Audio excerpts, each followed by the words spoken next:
How's it going, people? Welcome back to the channel and welcome back to another Box to Box. Unfortunately, it's via StreamYard. We couldn't get it done outside the Emirates today, but we are joined by Dave from Talking Wolves. Make sure you subscribe to Talking Wolves. It's in the title, it's in the description. But let's welcome Dave first and foremost. Dave, what are you saying, man? You all good? I'm all good, thank you, mate. Yeah, looking forward to the game this weekend. Yeah. We're going to talk about Wolves first, and to be honest, the first thing that comes to mind when I speak of Wolves or when I hear of Wolves is how unfortunate you've been this season with VAR. Yeah. And it's unusual for me to have these conversations with fans outside of the Big Six because it always seems to be blown up when it's a VAR decision against one of the Big Six sides. But Wolves have been on the back end of quite a few, even on Monday night's game against Fulham. It looked like every decision went against you. Let's start on that topic. I mean, what's your verdict on VAR and how it's been implemented so far?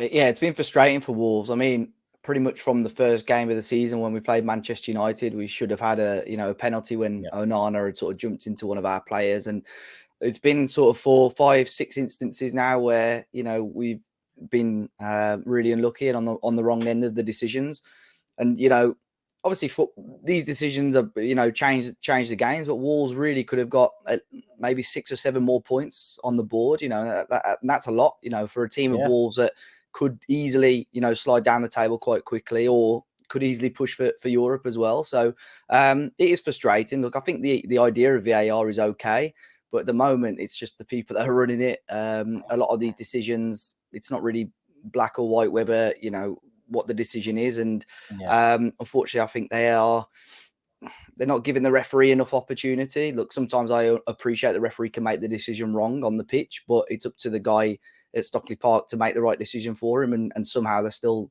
cocking it up. So frustrating for Wolves fans, but I think there will be discussions, and hopefully it's a kick up the backside that they need, because like you said, another 2 or 3 decisions that went against us on Monday.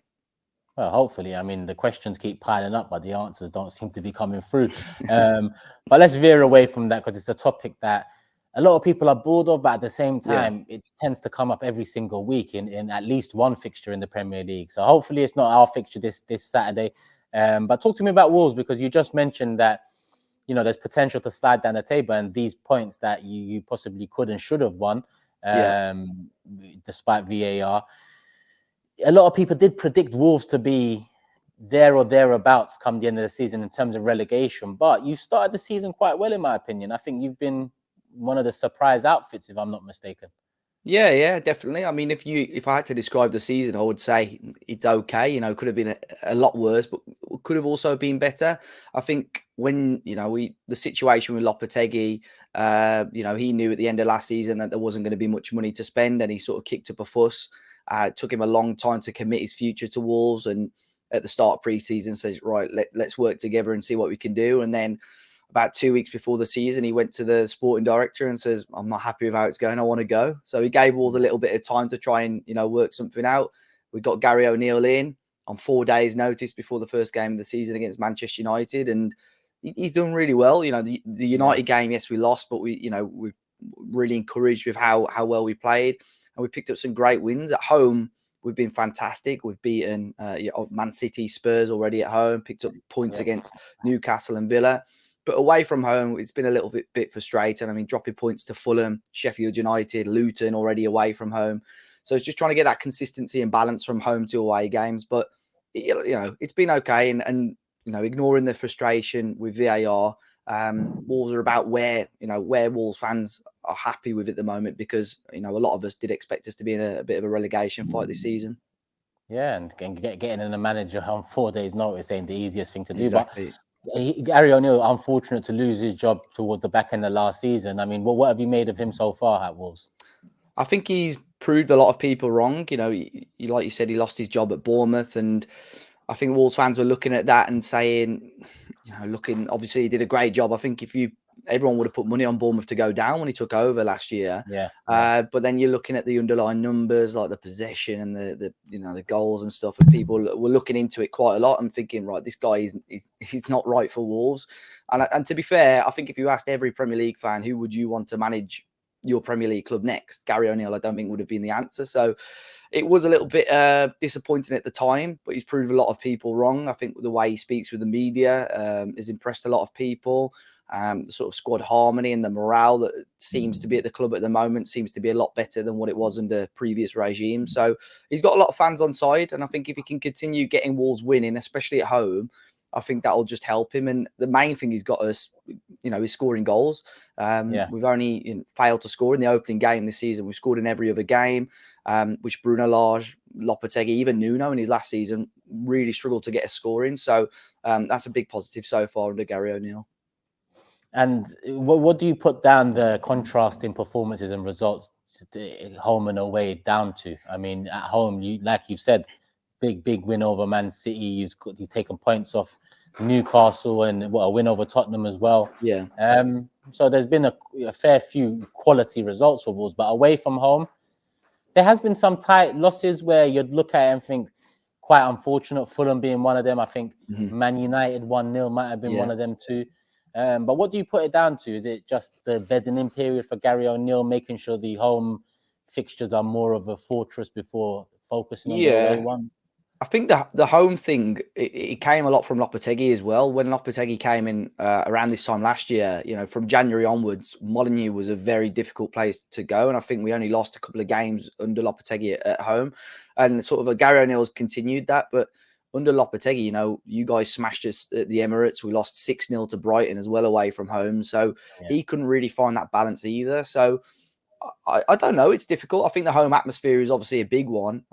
Wolves pre-COVID, Molineux was unbelievable. I mean, you probably had come to Molineux a couple of times under Nuno, and the atmosphere was phenomenal. And we sort of lost that a little bit after COVID. And I think that's starting to come back now.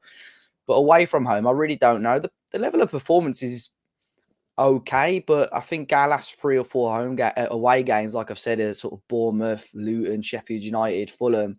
I don't know if it's the quality of opposition, but we just seem to start quite slowly and allow them to get into the game a lot more than we should really. So I think that's definitely something that Gary O'Neill will want to improve, performances away from home. And obviously it's a tough ask this weekend, but we've got a couple of away games coming up that hopefully we can, prove us, the fans, wrong and start picking up points on the road. Nice. Oh, after this weekend, I hope so too. Talk to me about Arsenal, Dave. I mean, what have you made of us this season? A lot of conversation about how we're less exciting, less pleasing on the eye, but we're a lot more resolute and defensively solid. We are top of the league at the moment, through in the Champions League, top of the group as well. Looking at Arsenal outside in with no real rivalry or bias, what do you make of Arsenal and our chances this season? And by that, I mean chances for the Premier League title. I think the title race is still pretty open at the moment. So I think Arsenal have got much of a chance than everyone else. And I think they were unfortunate last season. I think Manchester City's sort of slight edge in quality and probably sort of their experience of winning the titles obviously helped them last season a lot. But, the way Arsenal and Arteta now have just consistently been very good. And like you said, in terms of the football might not be as attractive, but Man City sometimes are like that as well. They're not fantastic. You saw that in the Champions League for them at the weekend, So I think as long as Arteta's getting points on the board, then brilliant. And I think the quality and the depth that the squad has got now at Arsenal is great. I think a lot of Wolves fans are concerned following, your Champions League victory this week. I think, if you drop points or a narrow victory, I think Wolves fans would have been quietly confident going into this game. But seeing you smash the amount of goals that you did, I think, quite negative and pessimistic going into this fixture. But fair play to Arteta. I know there were some teething problems early days at Arsenal, but he's got you guys to be a top Premier League side now. And that kind of leads me on to my next question, because a lot's changed at Arsenal in the last 2-3 years. Do you think we finally turned the corner and the conversation around Arsenal is much more linked to Man City and Liverpool than it is linked to Man United, Chelsea, Tottenham and potential top fours? Or do you think it's still a period of proving ourselves before people can really say Arsenal have turned the corner and we are one of the big dogs and we are one of the ones that should be competing for the Premier League title year in, year out? It's an interesting question, really, because I think if you speak to fans about who do you think will win the title, I think people are still going to automatically say Manchester City. But I think what will help Arsenal, especially this season, is if you do well in the Champions League and progress well. Because if you can start to get to the quarterfinal, semi-final, I think fans worldwide and especially Premier League fans will say, "Hold on a second, Arsenal, mean business now." So I think it's up to Arteta just to get that consistency. From January onwards, it's always, it'll be interesting to see if you guys bring any new players in, how they cope with being in knockout football, and obviously on the Premier League, and obviously in the FA Cup as well. So if they can continue to fight on all fronts, I think people, especially after this season, will take Arsenal a lot more seriously. Yeah, on the note of new players, one player we was linked to a couple of years ago. There are loose links this January, but it's a player that I really enjoyed watching outside looking in. Very unfortunate with injuries. I kind of liken it to Chiesa over in Italy, where it seemed like Neto was on the roll to becoming a consistently top quality player. And then that big injury kind of comes in, hits him this season. A bit of a similar, it's not a big injury, but Neto was kind of picking up the consistency and the performances. And then he pulls up with a hamstring, I believe it was. But he's back now this weekend. How big is Neto for Wolves? He's huge. And I think although we've sort of got along without him over the last few weeks or so, I think we still, hugely miss him in regards to how we play and how we attack. Like you said, it's been frustrating with Neto because it's obvious that there's a real quality footballer there. And I would say for the last 3 pre-seasons, he's been our best player in pre-season every time, but then he'll pick up an injury early on in the season. I think last year was when you were heavily linked with him, and he picked up an injury towards the start of the season. And this season, great pre-season, took that into the Premier League, and I thought, here we go, we're finally getting Pedro Netto. And then obviously he picked up that injury against Newcastle. So he may be available this weekend. I'm not sure. I think it may be a tad too soon, but I think Gary O'Neill will try his best to get him in the squad. I doubt he'll start on Saturday, if I'm honest. But he might be on the bench, which will be a huge boost for Wolves. But a really, really talented player. But like I said, it's just those injuries. I think if he can have from January onwards, injury free, and really continue with the goal contributions that he was getting, I think there could be some conversations in the summer with some big clubs. But I think top clubs like your Arsenals and so on will be wary about that injury record, and will probably almost want to see a full sort of year of consistent quality, injury free, before Pedro Neto does get that big move. Neto aside, then, I mean, who is the key threat for Wolves? Who needs to have a big game on Saturday for Wolves to take something away from the Emirates? Well, it's quite frustrating for Wolves because we're going to have a really weakened side on Saturday because, so Mario Lemina, who I think has been phenomenal over the last few weeks, especially scored the winner against Spurs, scored an equaliser against Newcastle, and I thought he was really good on Monday at Fulham. He's picked up 5 yellows, so he's out. João Gomez, who's the other central midfielder, he's out suspended. So I would have said those two, would have been our starting midfield, and they're both out. Ryan Aït-Nouri, the left wing back, has been phenomenal as well. He's picked up an injury, so I think he'll be out probably until around Christmas as well. And then he's off to the Africa Cup of Nations, so Wolves are out without him for a long time. So I think the midfield too is an untested midfield, really. It's going to be Boubacar Traoré and Tommy Doyle. Both quality footballers, but we just don't know how they work together and what they'll bring to a really tough away game at Arsenal. So Hwang as well has been brilliant in front of goal. A player that's really struggled to get into, adjust to life, I think, in the Premier League. Can see there's something there, but just, again, consistency's been awful. But this year really hit the ground running. I think he's on 7 or 8 Premier League goals now already, which, bearing in mind, our top goal scorer last season had 6 in all competitions. So the fact that he's already on sort of 8 goals already is great for us. So, look, we've got quality all over the pitch, but it's just up to Wolves, which Wolves turn up and make sure we can continue our goal scoring form. But defensively, we're still leaky, and that's my concern. If we allow Arsenal too much control on this game, I think it could be. I don't think it'll be a heavy defeat for Wolves, but it just depends which Wolves turn up tomorrow. And as soon as you started talking about your midfield, suspensions and whatnot, Declan Rice came to mind, and I'm sure you've seen how he's hit the ground running. I mean, how highly do you rate Declan Rice? I mean, at this moment in time, do you feel like he's overrated because of the hype with Arsenal fans? Do you feel like he's underrated because it took so long for people to really put Declan Rice on the pedestal at West Ham and his achievements there? It didn't really, lift Declan Rice to, potential world-class conversations, which many people have been having. But how highly do you rate Declan Rice? I think he's a fantastic player. I think it was a great signing for Arsenal as well.